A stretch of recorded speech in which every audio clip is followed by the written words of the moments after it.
Hey everyone, welcome back to the Daily Switch 2 podcast. Now, of course, we've recently covered in rather a large amount of detail a review of the first impressions, at least, of the system. Every single accessory available on launch day from Nintendo. The two main exclusive launch games, in my opinion at least, Mario Kart World, did a deep dive on that one, 2 hours worth of review content, and I'm sure we've got even more to go over. It's a controversial game, and there's a lot to like about it, but also people are talking about what they don't like about it, whereas the other game that I recently covered, Fast Fusion, in my opinion, is a near-perfect game, and the best game available at launch, and only $15, which is even cheaper than the last entry in the series, which was a nice surprise. So if somehow you haven't heard those episodes, I highly recommend that you give them a listen. But of course, there weren't just 2 games released for the Nintendo Switch 2 on the launch lineup. It had a fairly substantial launch lineup of 25 games. So this episode is going to go over all 25 games. We're going to briefly cover every game, whether it's a system exclusive, whether it's available as physical, keycard, code in a box, or digital only, how much space it will take up on your system, the price, any DLC or upgrade paths available, and then we'll do an in-depth analysis of crunching the numbers. The average cost, what percentage is available as physical, how many games you can buy before needing to buy a memory card, and my overall thoughts on the lineup versus other launches from other Nintendo systems. If you watch these episodes on YouTube, you'll have noticed that this is an audio-only podcast, and I usually just loop footage of the relevant trailer. This is because my computer takes long enough recording than rendering each episode without having to capture and edit footage at the same time. It would basically explode. But if you've gotten used to just having the audio playing in the background, you might want to know that for this episode, when I'm talking about each of the 25 games, I'll be showing footage from that particular game's trailer. So you might want to watch if there is a game that you haven't heard of and it piques your interest. Similarly, if you're listening on Spotify or another audio podcast solution, you might want to check it out on YouTube afterwards. Okay, let's just read the quick intro and then we can get on with the show. Hi everyone, welcome to Daily Switch 2, a podcast covering everything related to the Nintendo Switch 2 with at least one new episode uploaded per day to YouTube, Spotify, and your favorite major platforms.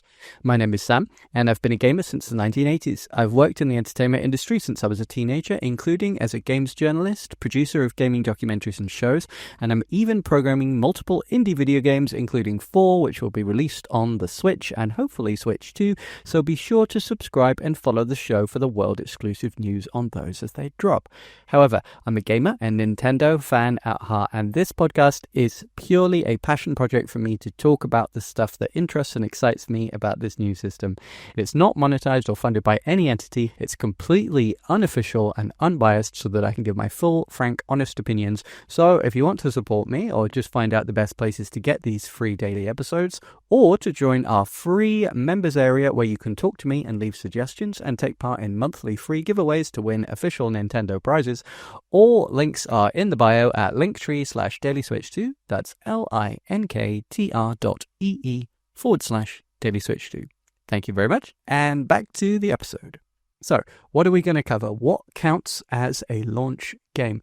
We're not going to cover Switch 1 games that play on Switch 2 here, purely through backwards compatibility. Though, back compat is something that I will cover separately in another episode because it's actually very interesting. And there are Switch 2 versions in inverted commas. Switch 2 versions are a confusing topic in themselves. Many games seem to run better on Switch 2 or just quietly offer an upgrade for free without advertising it.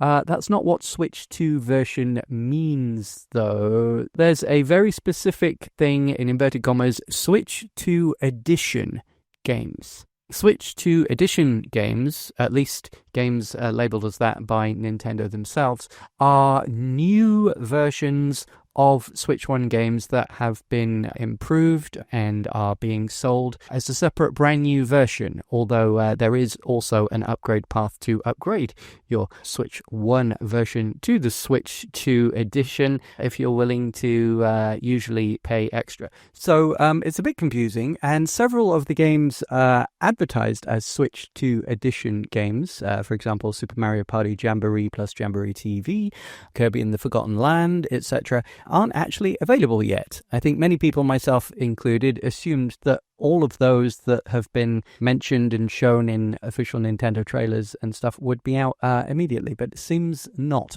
And some of the Nintendo games that have got, free updates to make them run or make them run better, Nintendo aren't counting them as launch title games, even though they are available at launch, but they are counting the Nintendo Switch 2 editions of Legend of Zelda Breath of the Wild and Legend of Zelda Tears of the Kingdom as new games in and of themselves. So for this list of 25 launch games, while that is confusing, I will be just going by the list that Nintendo themselves have given and what is available on the official Nintendo websites, though your mileage may vary as to whether you count certain things as exclusive Switch 2 games or not.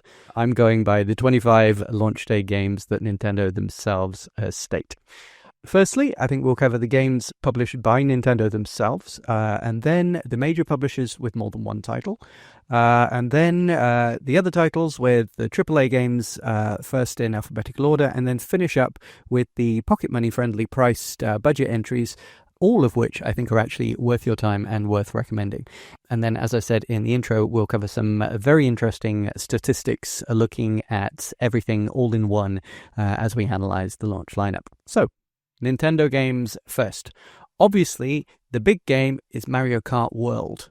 I'm sure you know, but the genre of that game is racing, or more specifically, kart racer. It's developed by Nintendo. It's published by Nintendo. Is it a system exclusive? Yes, of course it is. Is there a physical edition? Yes, we know this already. And what is the price? Say it with me. It's $80. Everybody already knows this because it's probably been the biggest talking point of the Switch 2's launch. Yes, the Switch 2 console itself is expensive, but people can swallow the price of an expensive system because they can appreciate that hardware is expensive. But upping the price to $80 when the previously most expensive Nintendo games were $60, except for Tears of the Kingdom, that's the only exception.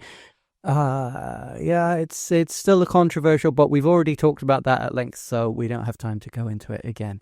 If you want my opinions on Mario Kart World, as I said, I did a absolute deep dive on that game, 2 hour-long episodes talking about it. But long story short, I think it's a really, really good game, but I do think it's lacking some polish and it's a bit unbalanced. Some areas of it appear unfinished, but I'm sure it will get better the more updates that we get over time. But considering that it's $80, I hope that at least some of the updates are free.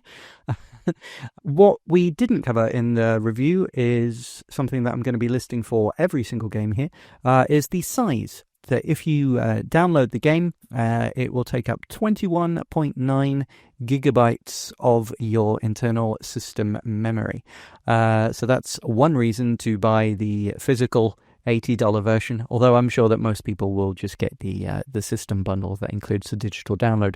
And it will be taking up 21.9 gigabytes of your 256 allocation. So right now, in my opinion, the only other real, genuine, brand new Nintendo game from Nintendo for the Switch on the launch day is Nintendo Switch 2 Welcome Tour. And, okay, you already know what I'm going to say about this. It should have been included for free. It's not a game. It's like an interactive manual. Now, does it look cool? Yeah, absolutely. I've watched people, playing it through on YouTube, and yeah, it looks like it's fun. There's some nice little demonstrations in there of different tech things that the Joy-Cons can do, etc., etc. But essentially, it's a tech demo and it's an interactive manual. It's no more than 20 minutes worth of content. it should have been included for free. Nintendo used to include this kind of thing for free. I'm thinking about all the stuff that came with the Nintendo 3DS, for example, to show off what it could do with the AR stuff. And, there was, with other systems, there was things like, PictoChat, etc. And obviously with the Wii, you had Wii Sports, and with the Wii U, you had Nintendo Land, and all of those games were vastly more real games and vastly more substantial than Nintendo Switch 2 Welcome Tour. It looks like it's a really nice, cool, little well-designed introduction to the system, but you're going to play it once, and after 20 minutes, you're not going to care again. And the fact that they are charging money for it is frankly an insult. It's only $10, but I would love to know the statistics of how many people actually who bought the system, how many people actually paid that $10, because I imagine it's not very many. It is, I guess the genre would be education. I think that's how Nintendo are classifying it. The developer's Nintendo, the publisher's Nintendo. Is it exclusive? Yes, because you wouldn't release it on anything else. Is there a physical release of it? No. It's download only. As I said, the price is $10, and I believe it's about 3 gigabyte. It's going to take up on your system. But frankly, as soon as you need space, you're going to be deleting that anyway. Now, officially, according to Nintendo, we have 5 Nintendo launch games. 5 launch games published by Nintendo. You might be scratching your head thinking, what are they? Okay. Well, we have Bravely Default Flying Fairy HD Remaster, which, if you don't know, is an RPG. The developer is Silicon Studio, who I believe are Square Enix, or part of Square Enix. But for some reason, Nintendo are publishing this game rather than Square Enix. I don't know why.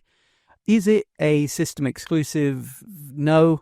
It was originally available on the 3DS, and even this HD remaster is available on other systems as well. Is there a physical release of it? No, but there is a keycard release. And we're going to be seeing this. This is going to be a recurring theme. If you don't know, keycard releases are essentially a physical box that you can put on your shelf with a physical cartridge inside of the box, but the cartridge doesn't actually contain the game. It just contains a license to then download the game. And this has been a controversial thing. Many collectors, myself included, don't like this idea because it means that in the future that game won't work because there's no content on the game. And if the Nintendo servers ever go down, which historically we know that Nintendo takes servers down after so many years. We've seen that happen with the Wii, with the DSi, with the DS and the 3DS. We've seen their servers come down, and now the Wii U, I believe, we've seen their servers come down. So it's only a matter of time before your keycard becomes completely useless. But it's still nice to be able to have a physical thing to put on the shelf. As I said, Nintendo Switch 2 Welcome Tour is completely digital only, at least with this Nintendo published Bravely Default Flying Fairy HD Remaster. You can have a nice looking box and a little cartridge to carry around and a nice little box to put on your shelf. If you decide to go the download route, it is... See, I'm getting confused already, because I was just about to say, if you go the digital download route, it's going to take up 9.3 gigabytes worth of space on your system. But even if you buy the physical keycard version, it's also going to take up 9.3 gigabytes on your system, because the keycard does not contain the game. It just contains a license to download it. So, okay, whatever, it's a Square Enix game, but for some reason it's being published by Nintendo, so it counts as one of Nintendo's 5 games. What on earth could be the other 2 games that Nintendo have published? You're scratching your head thinking, I haven't heard of any other major games coming from Nintendo. Well, they're counting the Nintendo Switch 2 editions of Legend of Zelda Breath of the Wild and Legends of Zelda Tears of the Kingdom. Okay, so Breath of the Wild. Obviously, it's an action-adventure game. Some people call Zelda games RPGs, but many people say they're not. We could say action RPG, or we'll just say action-adventure game, because I think that's how Nintendo likes to frame them. Developed by Nintendo, published by Nintendo, obviously. Is it a system exclusive? Obviously not. Breath of the Wild was originally developed as a Wii U game, and it was released as basically the last major game on the Wii U.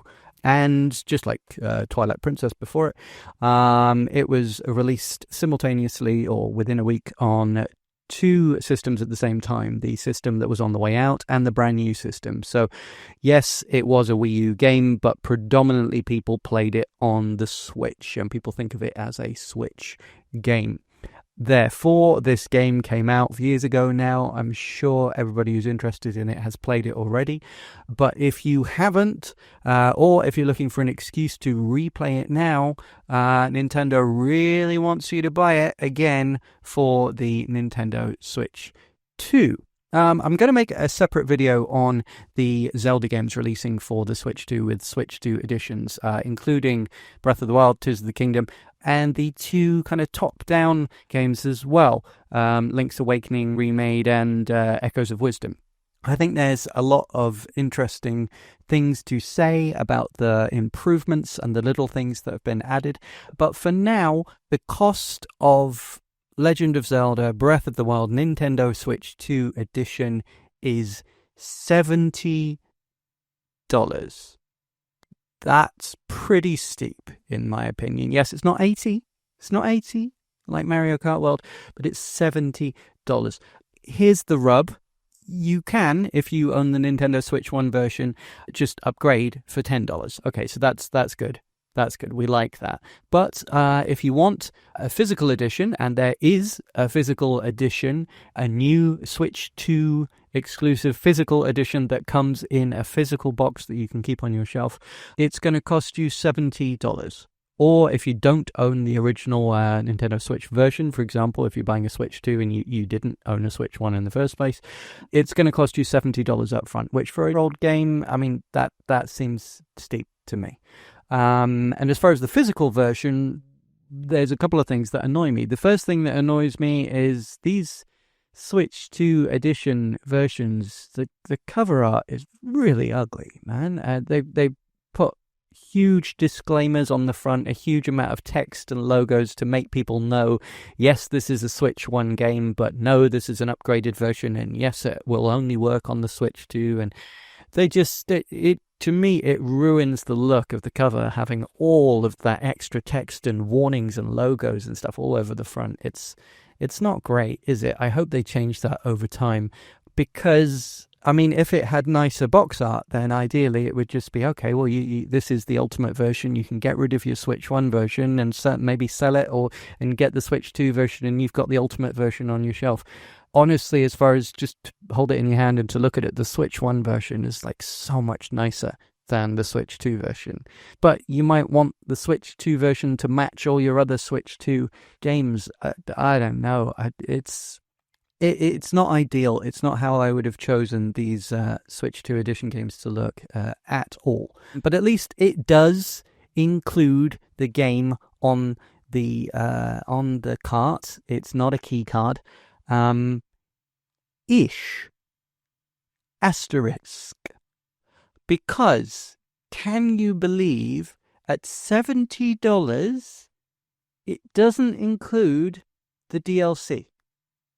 So, what should have been a slam dunk of the Ultimate Edition of Breath of the Wild, absolutely one of the best games of all time, and this is the best version of it, it's incomplete. It doesn't come with the DLC, and what are Nintendo doing?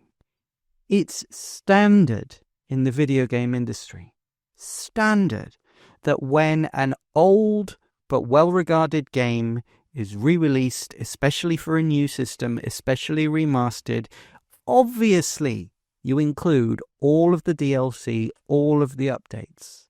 Like Game of the Year editions. I can't think of a single example, genuinely can't think of a single example where an old game has been re-released for the next generation system and it hasn't included all of the DLC. Especially not at full price. Almost every time an old game is remastered and re-released, it comes out cheaper. Nintendo is the only company that ups the price every single time. Luigi's Mansion 2, $20 more expensive than it should have been. Donkey Kong Tropical Freeze, $40 more expensive than the Wii U version. It's ridiculous, but we as fans keep buying them, and therefore they get away with it. But I tell you what, I'm not going to buy Legend of Zelda Breath of the Wild Switch 2 edition. I'm just not. I mean, I probably will buy the $10 upgrade, yes, but to have a separate physical version, the box is kind of ugly, and it doesn't include the DLC on the cart. No, I just... it's not worth it. For me, it's not worth it. But as I said, we'll do a deep dive on the Zelda games separately. If you've never played Zelda Breath of the Wild before, you're new to the Nintendo ecosystem, is it a good game? Yeah, absolutely. Obviously, Breath of the Wild is considered one of the best games of all time. There's obviously $70 worth of value there. I'm not saying it's a bad game, and I'm not saying that you won't enjoy it, but for long-term fans, it kind of feels like an insult. It kind of feels laughable and like we're being milked, and no, I'm just not going to pay it. Next up, Legend of Zelda Tears of the Kingdom, Nintendo Switch 2 Edition. Again, action-adventure, published by Nintendo, developed by Nintendo. Is it a system exclusive? No, because it's available on the Switch 1. Is there a physical? Yes, and everything's included on the cartridge. There's no problem this time with DLC because there's not Tears of the Kingdom DLC. It's going to cost you $10 if you want to upgrade your previous Switch 1 version. Yeah, okay, great. I think the upgrade prices, I would have preferred that the upgrades for Breath of the Wild and Tears of the Kingdom were free, but at $10 each, I don't think you can argue with what they include. But again, I'll go into the extra functionality and stuff in a separate video. Again, Tears of the Kingdom, it's a very good game. Is it as good as Breath of the Wild? That's a debate. That's a debate to be had. Personally, if you've never played either, I would go in with Breath of the Wild first, and then afterwards, if you really love Breath of the Wild and you finished it, I would say get Tears of the Kingdom if you want more, because it basically takes the... You already know this. It takes the existing game and puts extra content on top of it and adds new mechanics which are essentially game-breaking, but really, really funny to mess around with and to just have fun in the world that you already know because you've spent like 100 hours in the first game. The price is $80. Just like Mario Kart World is $80, the price of Tears of the Kingdom Nintendo Switch 2 Edition is $80. I said $70 for Breath of the Wild seems extortionate. $80 is even worse. I kind of understand where they're coming from because the price for the Switch 1 version was $70. It was the only Switch 1 game that cost $70. For some reason, they decided it should be $10 more expensive than everything else. So now they're adding the $10 upgrade fee and they're making it $80. To me, that is absolute extortion.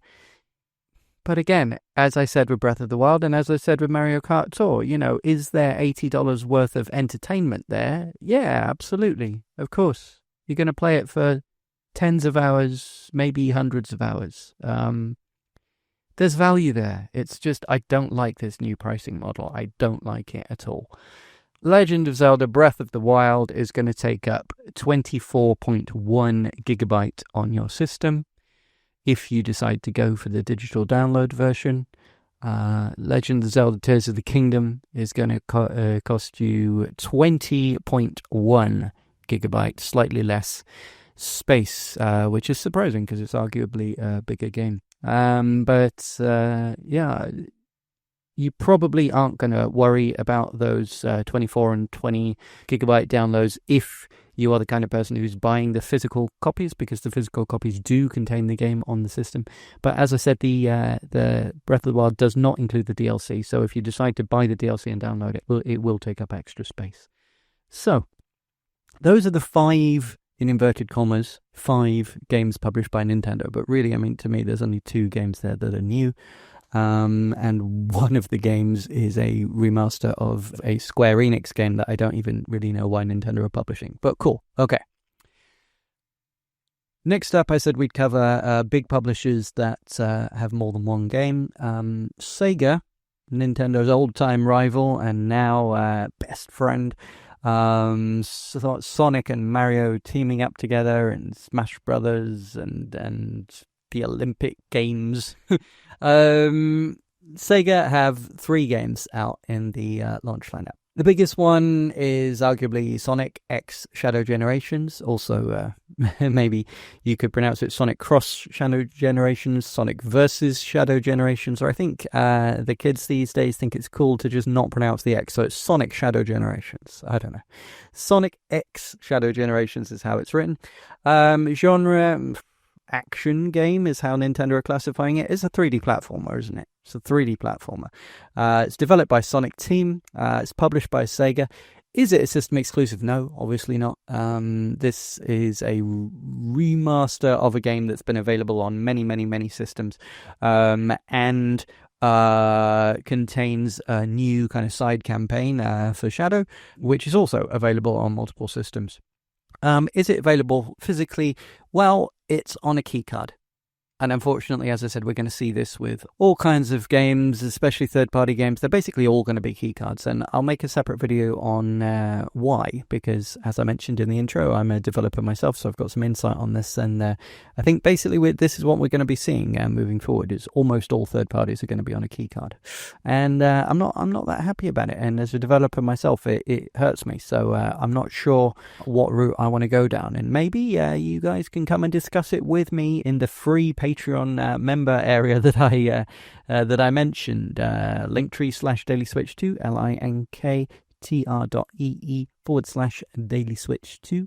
I'm sure this will be one thing that we will discuss there, like with my own games for the Switch 2. Should I release them as key cards, or should I release them as cartridges and pass on the extra cost to my consumers? It's a really difficult one, and Nintendo are really kind of strong-arming third parties to try to maybe convince them to move to digital, or persuade consumers to move digital only as time goes by. I don't know that that's what they're trying to do, but it certainly seems so by the bundling in of Mario Kart World for $30 less. It seems like they want your first game to be digital only, so that you think, oh, this is really convenient, let's move to only buying digital games. Yeah, I don't know, conspiracy theory. Right. Sonic X Shadow Generations. It is available physically, but it's a keycard. The price is complicated. It's $50, which seems like a comparative bargain compared to, $70 or $80 that Nintendo are charging for their AAA games. And Sonic X Shadow Generations is a genuinely huge game with a lot of content there, and it's a high-quality game. It seems like a bargain, but there's a digital deluxe version for $60, so $10 more. And honestly, you're probably going to want to get that, especially if you're a Sonic fan. It comes with extra music, skins, some behind-the-scenes stuff, a Sonic 3 movie pack, which is really cool. And it's only $10 more. You're probably going to go for the $60, not the $50. But having it at $50 makes it seem like a real win over Nintendo. Look, Nintendo's games are $80 and ours is $50. Also, is $50 that cheap when you can get it on the Switch 1 for $35? $15 less? And there's no upgrade path. If you have the Switch 1 version, unfortunately, there's no way to pay $10 and upgrade it, like with Tears of the Kingdom or Breath of the Wild. So, boo, Sega. They should have included an upgrade path. Maybe it's not Sega's fault. Maybe Nintendo makes it difficult to do that. I don't know. But I doubt it, because there are other third parties here who have done so. I think Sega just knows that Sonic collectors, myself included, guilty as charged, just buy boxed copies of every game and every new edition just to collect them. So they can get away with charging full price. So $50 when the Switch 1 version is currently available for $35. And you might say, yeah, but the Switch 1 version really doesn't run that well. The Switch 2 version is going to be infinitely superior, so it's worth buying. Yes, but the PS5 version only costs $30. And you can't tell me that the Switch 2 version is going to run better than the PS5 version. So $20 more than the PS5 version, that's when we start going, okay, maybe it isn't quite so much of a bargain. But they still have the win that it's significantly less than the price of Mario Kart World or Tears of the Kingdom or whatever. So yeah, okay, $50. It's not extortion, but it's also not the bargain it seems at first. But if you're only a Nintendo gamer, do I recommend the game? Yeah, absolutely. Sonic Generations is a fantastic game, and by all accounts, the Shadow content is really, really good. Now, I personally haven't played the new Shadow content. I know, fake Sonic fan that I am, but I actually was waiting to play it on the Switch too. I was looking forward to playing it, and for me, now that Sega doesn't make consoles anymore, Nintendo is the natural home for Sonic games.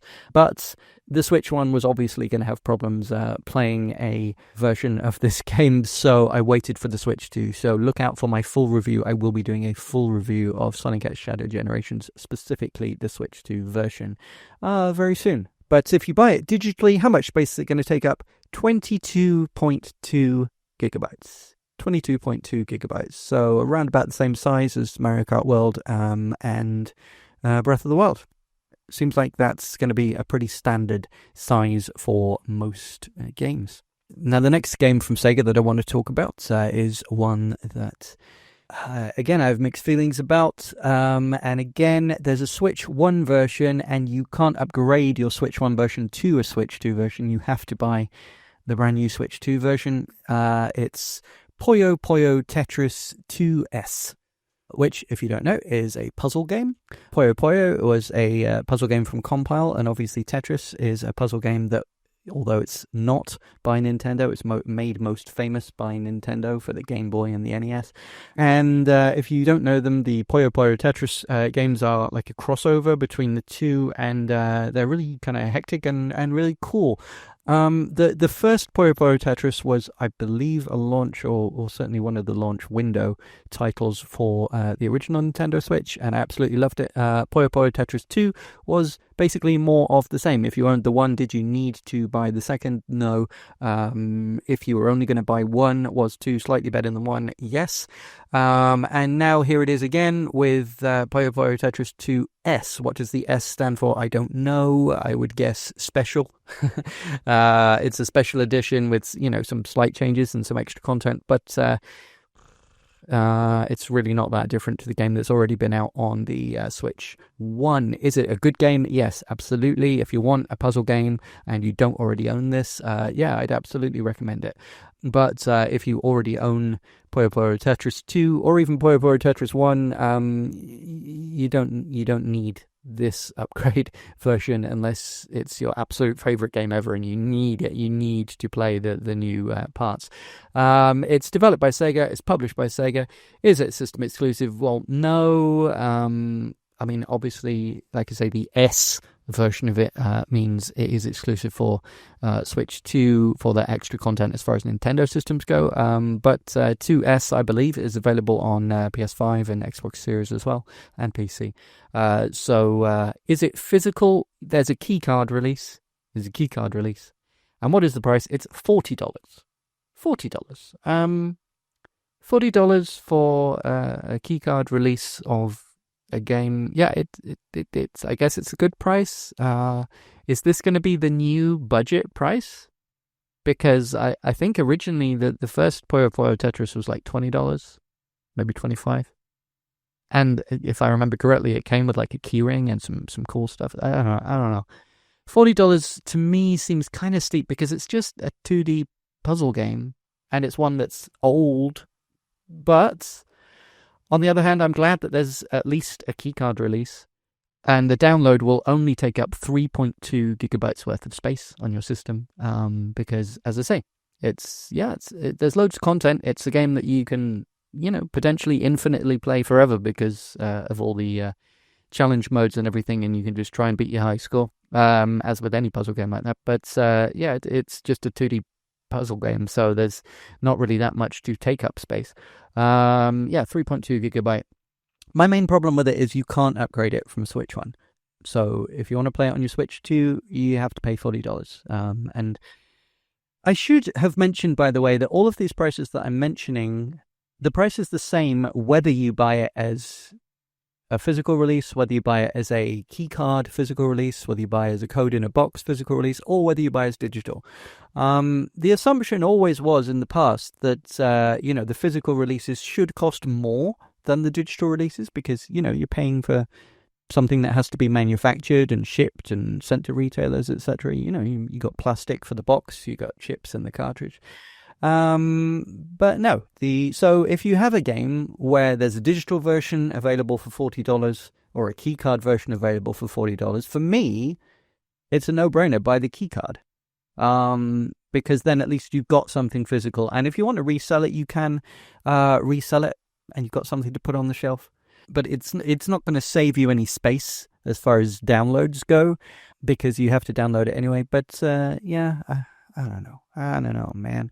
I'd recommend getting the keycards over the digital versions, but I still don't like them. But like I say, we'll deep dive on that in another video because I think there's more to talk about, especially from a development and third-party publisher point of view. The third and final game from Sega at the launch lineup is Yakuza 0 Director's Cut. Nintendo are classifying this as an action game. The developer is RGG Studio. It's published by Sega. And obviously Yakuza is a long-running Sega series. Is it exclusive? No. It's a remake of an old Yakuza game, but it's available on multiple systems, a multi-platform game.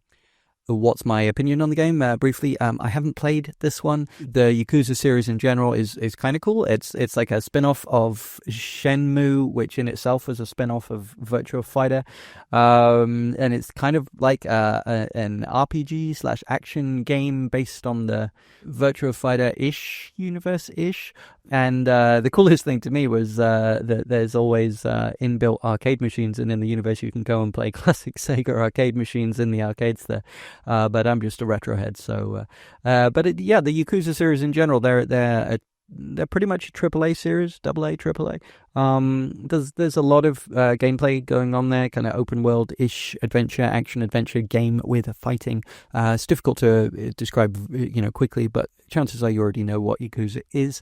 But if you don't, but you're looking for a kind of AAA quality third-person game, I can recommend Yakuza as a series. The size that it's going to take up is 45.4 gigabyte, which is pretty hefty.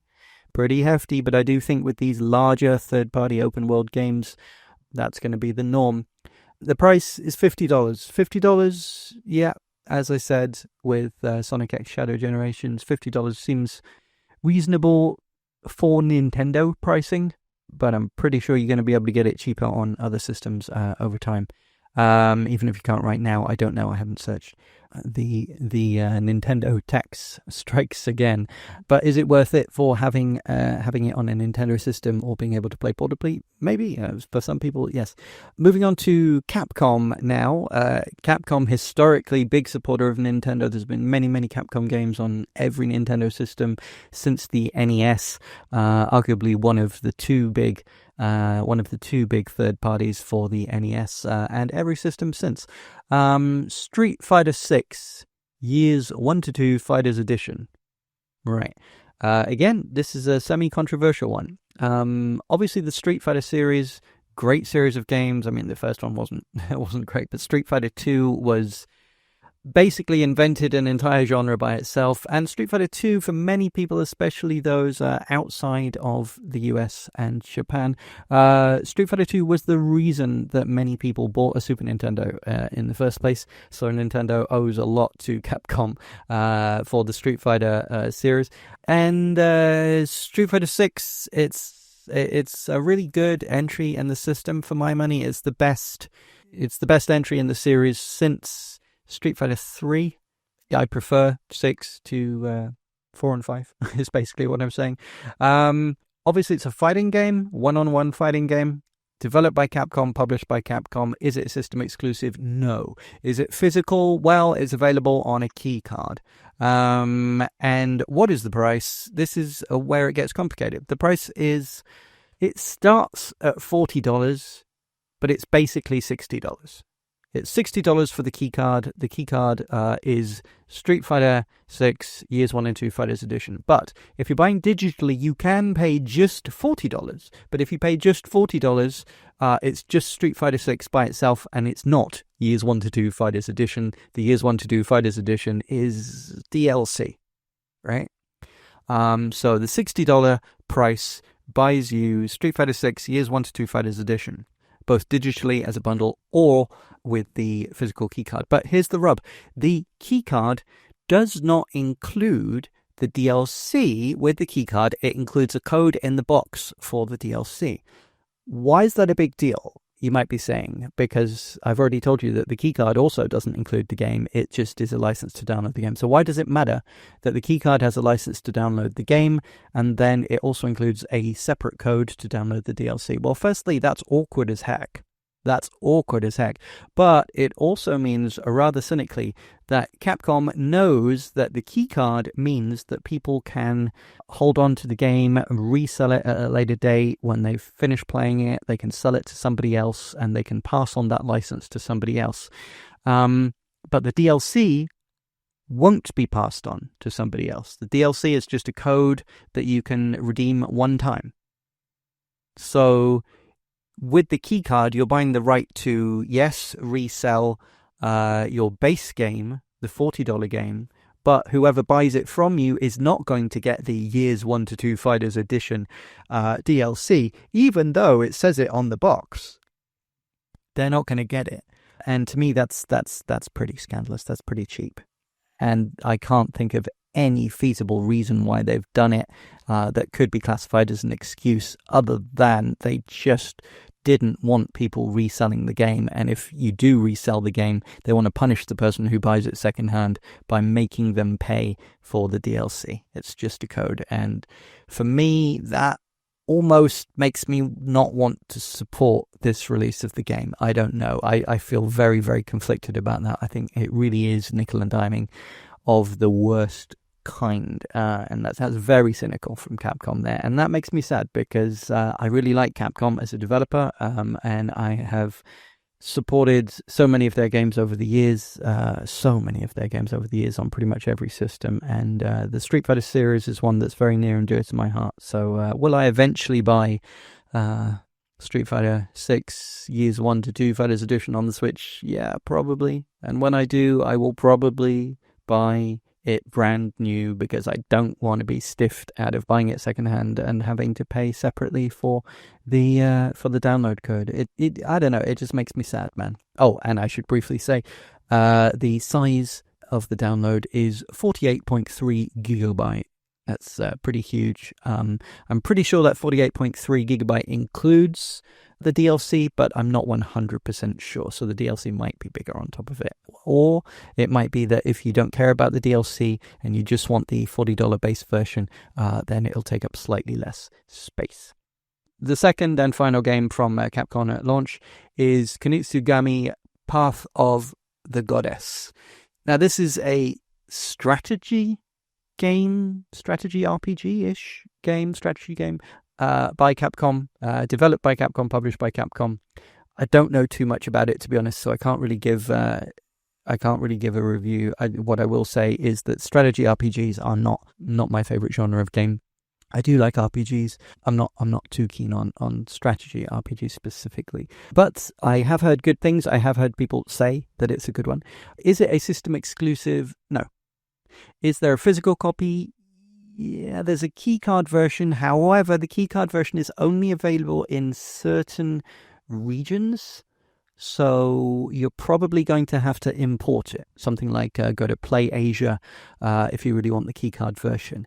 The cost, it's $40, but again, you probably have to import it, and you're probably going to have fairly extortionate postage costs to get it from a foreign country. But it is available on a keycard if you import it. Otherwise, $40 for the download. And the size of the game is 10.2 gigabyte. Is it an exclusive game? No, it came out last year on all the modern consoles, and this is just the Switch 2 catching up. But if you want to play it portably, great, it's now on Switch 2. Now, we talked about Capcom being one of the two major third parties on the NES, known for quality. Who were the second? Konami. And Konami, again, have been big supporters of Nintendo all the way through. They went through a kind of rough patch of barely publishing anything, but now they're back to publishing again. We like that, even if most of it is kind of retro-based nostalgia bait. But speaking of retro-based nostalgia bait, here is a game that I absolutely adored the first time round.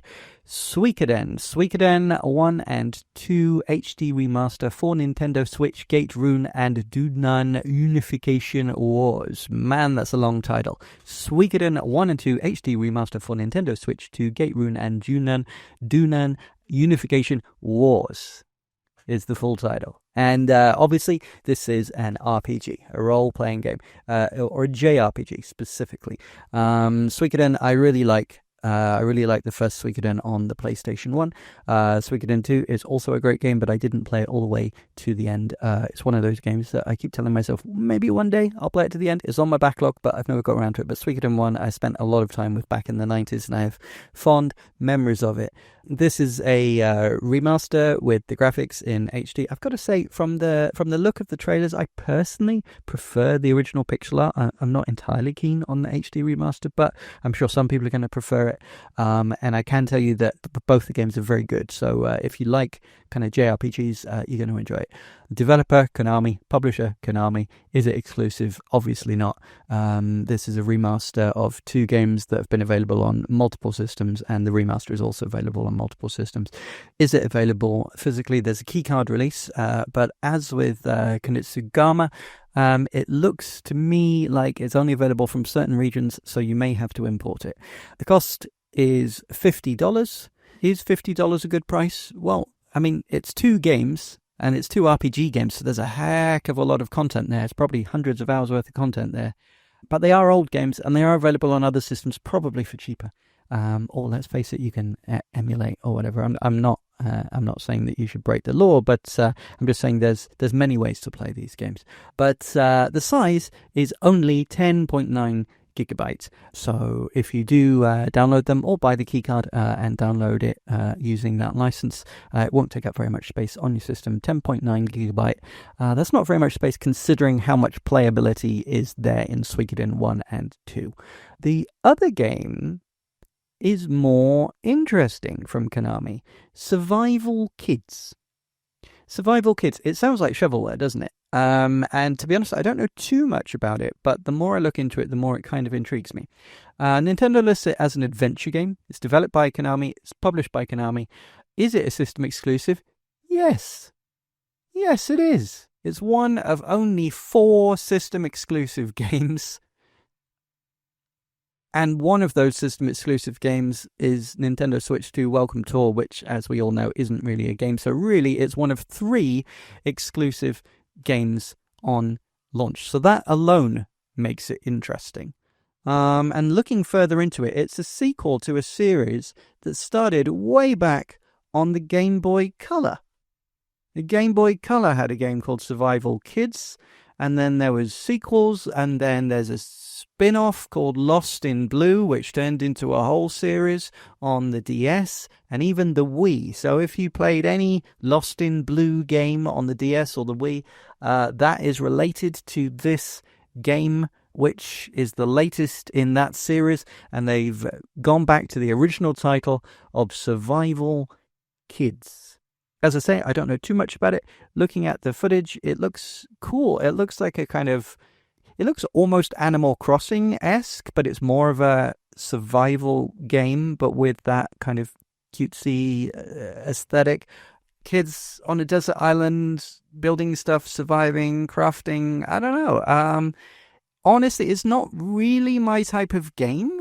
And it does feel a bit like just one of those generic cozy games that there's a million of and people don't really care about, and people moan when too many of them come up in a Nintendo Direct.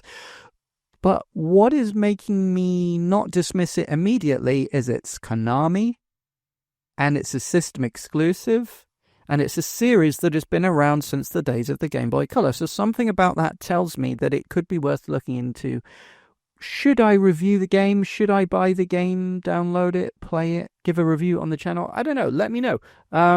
Leave a comment, or ideally come and join that free members area on Patreon. It is Patreon, but it's free, because honestly, that's where I really want to have discussions with the real fans, and I'll know that you're a regular listener if you're there, because obviously $50 is a lot of money for me to spend on something that honestly kind of looks and feels a bit like shovelware, but it does kind of intrigue me. And as one of only 3 real system exclusives, maybe I should pay it more respect than just ignoring it on principle because it looks and feels a bit like many other games. So those are all the major publishers with more than one game. One thing that surprises me is Electronic Arts, EA. There's only one game from EA at launch. There's no Madden, there's no FIFA, there's no, generic sports titles that they release one of every year. Those are coming, I'm absolutely sure. I noticed that Madden, at least Nintendo of America, is taking pre-orders for. I'm sure there will be a FIFA and everything else. There always is. But right now, at launch, Electronic Arts only have one game available, and it's Split Fiction. Split Fiction, it's an interesting game. I remember, I haven't played it. I remember being interested in it because it was related to It Takes Two. It's like, if you like It Takes Two, you'll like this game. I think it's the same developers or writers. It's an adventure game with the kind of similar to It Takes Two. The kind of gimmick is you're supposed to play it in co-op with 2 people at once. Looks interesting. It Takes Two looked very interesting to me, although I didn't personally play it because it's difficult for me to find a co-op partner who would be willing to play through an entire game and sit down. That's difficult with my life situation, how it is at the moment, and my work situation. And also the subject of breakups and divorce and everything like that was a little bit close to home for me at the time. Split Fiction looks similarly interesting. As a developer, I think there's some really interesting ideas going on there. I have heard a few people say that the writing is a bit sketchy, and the gameplay is fun, but the writing isn't as deep as it thinks it is. But I don't know that personally, so I don't want to make a judgment. So it's an adventure game published by EA, but it's developed by Hazelight, and Hazelight, all power to them. It's kind of like an indie game, but for some reason EA is publishing it. Is it system exclusive? No, obviously not. It's out on pretty much everything modern. Is there a physical release? Gah! You can buy a box that says Split Fiction and says Nintendo Switch 2, but it's not even a key card. It's not even a key card. It's a code in a box. You're just paying for the box with a piece of paper inside. I thought we were past this. I thought the key card system meant that we would no longer be getting these code in a box. I hate code in a box, but as a collector, it's better than nothing. It's better than just buying the digital version and having nothing to put on your shelf and nothing to physically hold in your hand. So, I mean, well done, EA, I suppose. But please, next time, keycard, please. Or, or consider putting the full game on there. I know you want to make as much profit as you can, but you're EA, you're Electronic Arts, you're one of the biggest, most profitable games companies in the world. You're just putting a code on a piece of paper and putting it in a box, and you're charging us $50 for the box. But is it really $50 for the box? Because it's $50 for the download anyway. So really, the box is free, I suppose. I should be thanking them. And the download size, I couldn't believe it when I saw this. The download size is 69.2 gigabyte. Now, for me, I thought this was like a relatively small indie game.